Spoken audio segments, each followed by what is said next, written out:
দিল্লিতে ছাত্র আন্দোলনে অংশগ্রহণকারী শিক্ষার্থীদের ওপর পুলিশের দমন পীড়নের অভিযোগ এবং বিরোধী নেতা রাহুল গান্ধী সহ একাধিক নেতাকে আটক করার ঘটনার প্রতিবাদে বুধবার কৈলাসহর জেলা কংগ্রেসের উদ্যোগে কৈলাসহর থানা ঘেরাও কর্মসূচি পালিত হয়। এই কর্মসূচিতে অংশ নেন কৈলাসহরের বিধায়ক বীরজিৎ সিনহা, জেলা কংগ্রেস সভাপতি বদরুজ্জামান সহ দলের নেতা কর্মীরা।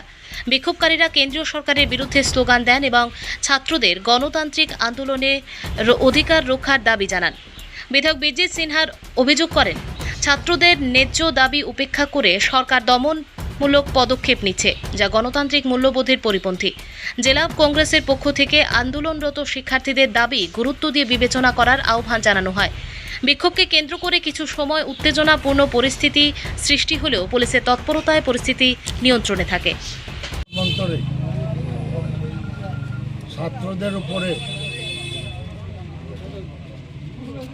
পুলিশি লাঠিচার্জ তারই প্রতিবাদে সংসদের ভিতরে এবং সংসদের বাইরে প্রাইম মিনিস্টারের বাসভবনের সামনে রাহুল গান্ধীর নেতৃত্বে বিক্ষোভ হয়েছে। সেখানে রাহুল গান্ধী সহ জাতীয় কংগ্রেসের জাতীয় নেতারা ছিলেন। তাদেরকে জোর জবরদস্তি করে হেসরাইয়া তাদেরকে পুলিশ হেফাজতে নিয়েছে এবং এটাতে আমরা খুবই ক্ষুব্ধ হয়েছি। গণতান্ত্রিক দেশে গণতান্ত্রিক আন্দোলন করাটা সাংবিধানিক স্বীকৃত এবং দেশের মধ্যে প্রধানমন্ত্রী নরেন্দ্র মোদীর নেতৃত্বে একটা অপশাসন চলছে।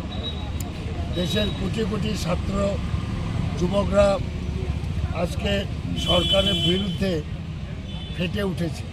আর আপনারা দেখেছেন বারে বারে, একবার নয়, টেট পরীক্ষা প্রশ্ন ফাঁস হয়েছে বারে বারে, একবার নয়, দুইবার নয়। এবং কেন্দ্রের যে শিক্ষামন্ত্রী তার পদত্যাগ চেয়েছে ছাত্ররা, কংগ্রেসও চাইছে এবং পদত্যাগ করে না, নির্লজ্জভাবে রয়েছে। ওটাতে সারা দেশের